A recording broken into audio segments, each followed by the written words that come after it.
Hey, what's up guys, it's Talon, and today we're going to be explaining how to play if you get camped in Wild Rift. And so there's a few things I'm going to need to explain about the strategy, and we're going to go, throughout the video kind of explaining. But basically, when you're getting camped really hard by the jungle, oftentimes you're going to be able to do what we're going to kind of talk about. So initially, I want to talk about why I'm playing this aggressive. In this type of matchup, Singed's main goal is to proxy, or like to clear your wave really fast, get a level advantage on you, and then proxy. But he doesn't have really good trading. So for that reason, I play this lane matchup in a way where I trade really, really hard so that he has a harder time doing what he wants. So basically for me, I'm trying to achieve, or I'm trying to deny Singed of what he wants. Then here I go and find their jungle. So I'm like, okay, I know their jungle has just done his Krugs and his red buff. So he's definitely going to go to Raptors. Doing a level 2 gank would be really kind of risky and unlikely to work out, and most junglers just wouldn't make such risk.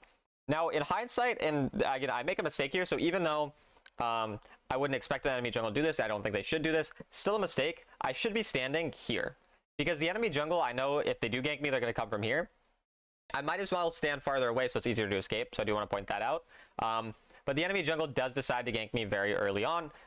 See everything I'm doing here, all the trades are fine, but I'm hovering to this side. I should be hovering to this side, to the left side, farther away from the enemy jungle. So I want to point out that initial mistake as we kind of go into, this video. But I do make that mistake. And then also, again, enemy jungle level 2 ganks early on. Sometimes these types of things happen. Enemy jungle camps you.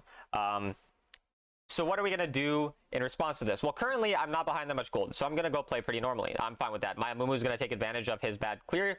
He's going to get his blue buff, and my Amumu is going to get a good lead. I'm totally fine with everything that's happening right now. I don't mind. I can still play the game. They didn't crash a huge wave on me. I got the gold. Literally doesn't matter.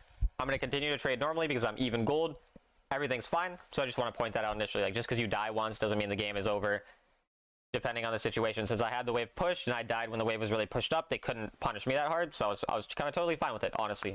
Nothing too bad there. So here, I can still trade with him. When he walks up, I'm up a level, so I'm going to trade. As you can see there, I do a pretty decent trade onto the Singed.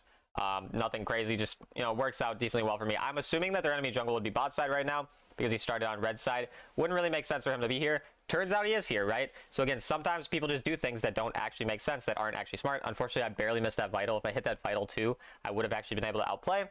Missed it though. I die again. Okay, at this point now, game's looking really rough. Enemy jungle ganked me twice within 2 minutes, 30 seconds. That is extremely unlikely to happen. I'm not in a great spot, right? So what do I want to do at this point?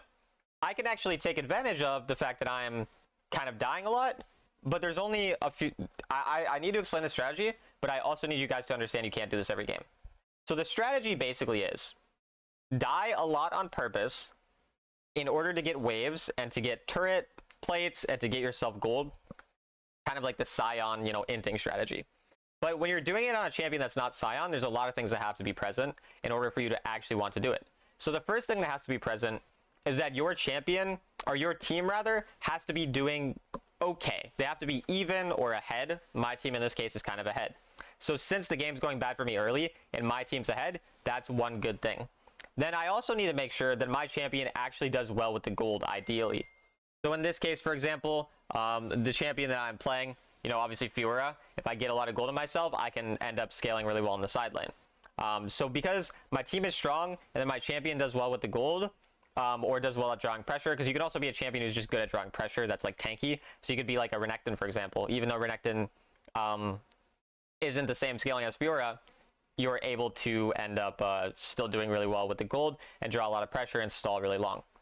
So that's kind of the main thing. You don't want to do it in a game where, say, your team is doing bad and you're just going to end up feeding your laner really hard. And then the other thing that I didn't mention, you don't want your laner to be someone who is really scary with an insane amount of gold. So if I'm doing this into like a Darius, if I'm doing this into a Fiora, they're going to take advantage of the gold lead that they have and solo carry the game. But if I'm doing it into a Singed, the difference is he's not that type of champion that will solo take over the game. And he's also not a champion who can just kill me on repeat without losing something for it, even if I'm behind in gold. So because of that, I end up going for basically the proxying and Scion inting type of strategy. Since I'm being camped, I might as well just do this anyways, right? And so when we look at it in this situation, what I do, as the wave is crashing under his tower, I try to hit some turret plates. I'll go back to kind of show you guys. Like here, I just use my demolish to just get 2 turret plates. Like I don't care that he's dealing damage to me. It really doesn't matter. And then I go and I do what's called proxying, which is getting the wave underneath their tower, or in between their 2 towers rather. And what this ends up doing is it gives time for my next wave to come. It wastes his time, so like he loses some of the wave under the turret. And then it also makes it so that if I die, there's going to be no wave for him to get turret plates out of. So since I got the entire turret, or the entire wave here, notice how by the time I respawn, I'm going to get back by the time this wave comes. So they got no turret plates out of it, no real advantage. All they got was they killed me. But killing me when I'm 0-2 only gives like 200 gold. And now if they kill me when I'm 0-3, it only gives like 150 gold. So basically, I'm just trying to stop the bleeding by getting myself a decent amount of gold, pressuring the turret so they have to stay here because otherwise they'll lose turret plates, they'll lose first turret, and they won't really be happy about that. And then again, I'm not putting, you know, a champion who's super scary with the gold ahead. I'm putting just a Singed ahead. And Singed isn't even really getting ahead in gold anymore because, again, I'm taking advantage of gold bounties, taking advantage of turret plates, getting the waves. So again, Lee Sin comes here again. I try to get the wave the best of my ability. In this case, I can't really get the wave fully because they kill me pretty quickly.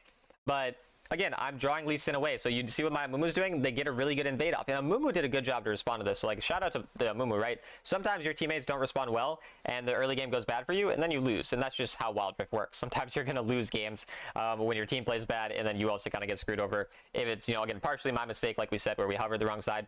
But Amumu does a good job of taking advantage of the jungle camps. In this case, it didn't work out fully. So you can see it doesn't even like work perfectly. The invade wasn't ideal because we didn't have prio, we didn't have other lanes pushing, and so it actually works out negatively for us. But we're 0-4 as a team, and yet we're even gold as a team, and my gold compared to the Singed is perfectly fine. Like I'm hitting my spikes, even though I'm 0-4, and the more the enemy try to kill me, the less value they get.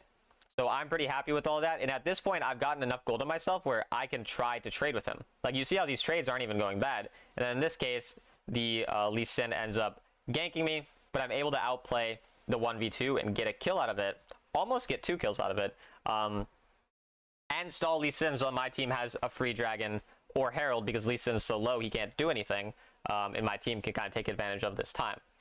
So when you're getting camped and you realize that the enemy laner is not overly scary with gold, your champion is good at drawing pressure, good at kind of staying on the side lane, or does really well with a lot of kind of, you know, gold or hits turrets well, these types of things, and your teammates are, you know, ahead or even or doing okay in the game, you can kind of be like, okay, I've already died twice to ganks. He keeps ganking me, you know, within 2 minutes and 30 seconds. Twice already. Let me just go and die for waves, die for turrets. But you need to understand that you have to get these waves. You have to get the turret plates. You have to get something out of your deaths. You can't just die for fun.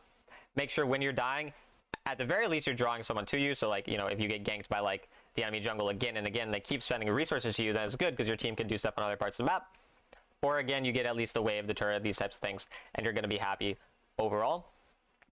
And try not to use this as an excuse to just run it down randomly, because people then will, like, try this strategy too many times. Don't do it on purpose. Don't do it all the time. Do it when the game really does look bad and those certain circumstances I talked about are happening. Like, if you get ganked at 2 minutes and 30 seconds and you saw where the enemy jungle was starting, and notice, again, I'm fine with just dying for this tower. But if you die, and I think I actually might outplay this and possibly kill him, and then I think I get ganked after. But you can see how at this point I'm strong enough. But anyways, as I was saying, don't, like, try to use this as some type of excuse to int, and also understand that if you get ganked at 1 minute, like I did, you know, that's a bit more unexpected. That's like, okay, and then he ganks you again at 2:30. Like, that's kind of like, that doesn't really make sense because he should have been red side, then he should have gone to his blue side, and shouldn't really have came back so early since it took him longer to clear his red side on that timer. Anyways, that aside, if you're ganked one time at 2:30 when you saw where the enemy jungle started and you died to his gank despite knowing where he started and knowing that he could path to you around 2:30, gank you that time, that's your fault, you know? Like, if he ganks you at 1 minute and 55 seconds and he's a fast clear speed jungler and you know that he's going to be level 5 from Scuttle at that point, that's your fault. So don't use it as some type of excuse to be like, oh, I'm just getting camped every game. That's not how top lane works. Most of the time, if you're tracking enemy jungle properly, you probably won't feel like you're getting camped too hard because you'll just understand when to be aggressive. You'll be aggressive based on enemy jungle pathing. You'll be safe based on enemy jungle pathing. But in this case, again, this is a game where I made mistakes, don't get me wrong, but a lot of it was due to how much we got camped, making it kind of hard to play. And so we did this, and now you see I'm up 800 gold. So at this point, we're up 800 gold. And I think this is like a diamond lobby at this point, diamond 2 lobby maybe, something like that. We ended up getting master today on Baron lane. So now we're master on Baron lane, mid lane, and jungle, playing ADC next. And then, you know, support will be the last role we try to get master, and then obviously going all the way to sovereign ideally. So I'd update you guys on that as well. Anyways, going back to the top lane, and now pretty much my strategy is like I'll play the game normally. Because now I'm ahead gold, I'm strong enough, I can just play like a normal game at this point. Which means I want to try to take advantage of my strength on side lane. So I'm going to try to 1v1 Singed when I can. Because I know that I can beat him now at this point. And so if he gives me a chance to 1v1 him, I'm going to take it. Turns out Leona's here. Makes me a little sad. But then for some reason, Singed walks back into me. Thank you, Singed. Very kind. Very, very kind. I don't know why he did that. But even if, you know, he didn't do that and I died to Leona, wouldn't have been the end of the world. Obviously kind of nice that this worked out in the way that it did. I now have Hullbreaker.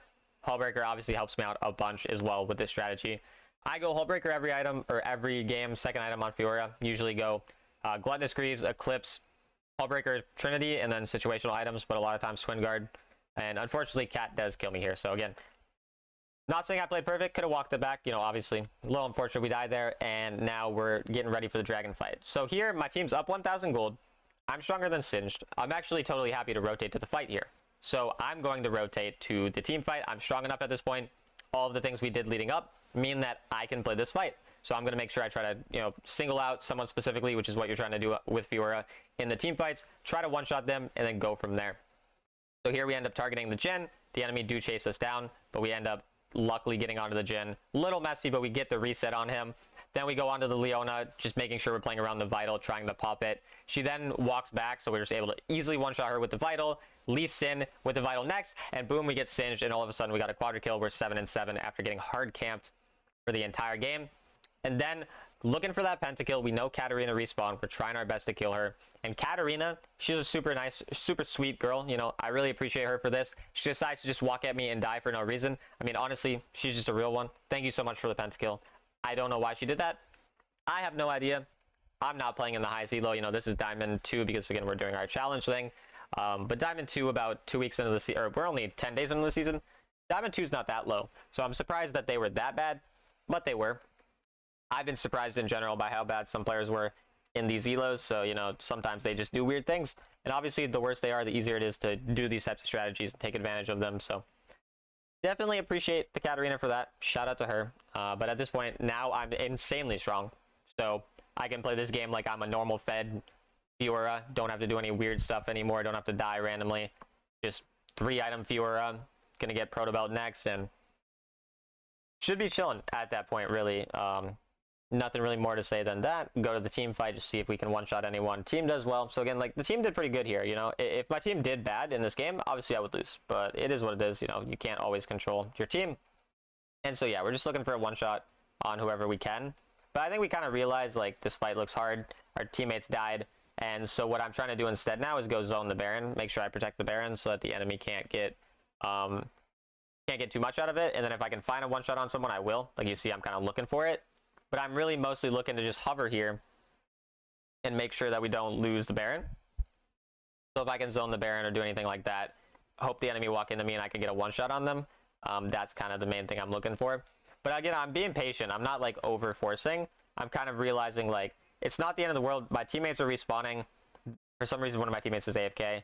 But the enemy are going for the Baron, and so I'm mostly looking to see if I can one-shot them here. But then, yeah, I remember this ended up being kind of unfortunate. But the enemy do kind of they end up getting the Baron, so it's not like the worst thing ever for them. But their jungle dies, they end up flipping it, and honestly, not ideal, not the best scenario. Their jungler did die, and we still ended up not getting the objective, so it's kind of a 50-50 at that point. But we were patient enough to realize that it's not the end of the world if they get that Baron. We just want to make sure we zone them off, get a couple kills out of it, and then, like, boom, I think we end up getting the Jhin as well. So we killed all 5 of them from the Baron. Totally happy with them getting Baron if we kill all 5, because the first Baron's not that strong. It only lasts for 1 minute and 30. So we end up denying them a lot of gold.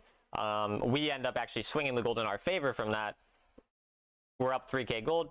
Even though they have a Baron, it's going to end really, really soon, as we see here. You know, and then Lee Sin goes and lets me catch him. And at this point, I just one-shot. Didn't really need the Proto Belt. You know, just wanted to do it to be fancy. And now we just, again, we want to cover the side lanes. Nothing too complicated. Top lane's being pushed, so we want to go top lane next. make sure we're just covering the side lane, get the side lanes pushed out, and then we can team fight after we have the side lanes pushed out. Here I was seeing if Leona would walk forward. If she doesn't, not the end of the world. I don't know why she would go on me here. This didn't really make any sense, but thank you for that. Appreciate you. And yeah, I mean, nothing too complicated here. Lux gets the kill, makes me sad. I wanted the double kill, but still works out well. And so yeah, I'm just trying to get on the side lane. I've been winning a bunch with Fiora on this account, by the way. Pretty high win rate with her, the master. And so, as long as we're able to continue to have pressure on side lane, rotate the team fights, if it looks like a good team fight, probably should be able to close this game out. Nothing too much more than that. I don't even remember how this game ends, but I end up getting my twin guard, so I wanted to make sure I get that twin guard. And then I'm going to split push on the same side of the Baron, because I know I kind of want to join in on team fights if there are any, because of how strong I am. But I still want that side lane pressure, so I end up pressuring this side. And I think I'm just going to sit in this bush looking for someone, trying to get vision on the Baron, make sure, you know, we see if they have any vision or anything. And then Singed is here for whatever reason, because he's just weird. Again, the enemy played very bad here, don't get me wrong. I missed my Q, which was pretty bad, but we're just, again, looking for a one-shot on someone. If someone overextends or gives us an angle, that's pretty much the time that we're going to go in. And I think Singed might be the target that I look for here, or Leona. I don't even remember at this point. So yeah, we end up looking for Leona, and everyone on the enemy team just blows up, and we win the game. Get the Q flash off, and then yeah, I think we just go and end mid lane. Yeah, so we do end mid lane. So just wanted to kind of give you guys an idea of what to do if sometimes you do get camped really hard, how to approach that, show you guys me getting a pentakill, because, you know, who doesn't love pentakills? And yeah, that was pretty much it. Hope you guys enjoyed the video, and I'll see you in the next one.